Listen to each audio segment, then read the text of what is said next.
Visa cancel হওয়া নিয়ে কারো পৌষ মাস, কারো সর্বনাশ। কেন বলছি কথাটা? যাদের ক্যান্সেল হচ্ছে এখানে কারো হচ্ছে পৌষ মাস, ধরেন আমার মতো লোকের পৌষ মাস, আবার আমার মতো যারা সাধারণ প্রবাসী আছে তাদেরও পৌষ মাস। কিন্তু যারা প্রকৃতপক্ষে ভিসা ব্যবসায়ী তাদের হচ্ছে কি সর্বনাশ। তো এখন অনেকে বলতে পারেন যে আপনার আবার পৌষ মাস, এই মাস সেই মাস, আপনি এদের থেকে আলাদা করে হইলেন। ভাই, আমি আমার বক্তব্যে সব কাজই করি, কিন্তু কথা হচ্ছে সবগুলো তো আর আমিই মাসুল না। আপনি আসছেন একটা মহাসাজা নিয়ে, একটা কফিল নিয়ে, আপনার এই কাজটা করে দিতে হবে। আমি এটা করতে বাধ্য, কারণ এটা আমার কাজ। আমি এটা করতে চাই, আমি করব। আমাকে আমাকে সে অবশ্যই একটা ফি দিচ্ছে, যেহেতু আমার এটা কর্ম।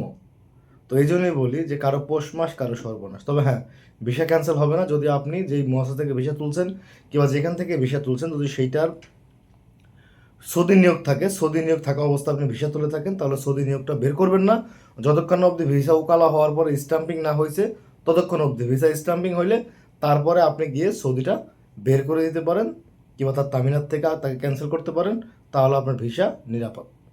আর যদি আপনি এখন ভিসা তুলছেন, আধা ঘন্টা 1 ঘন্টা পরে কিংবা 2 দিন পরে সৌদি তামিলনাড়ুটা বের করে দিয়েছেন, তাহলে ভিসাগুলো ক্যান্সেল হওয়ার 99% সম্ভাবনা থাকে। ভিডিওটি ভালো লাগলে শেয়ার করবেন, অন্য একজনকে দেখার সুযোগ করে দিবেন। কারো পৌষ মাস, কারো সর্বনাশ।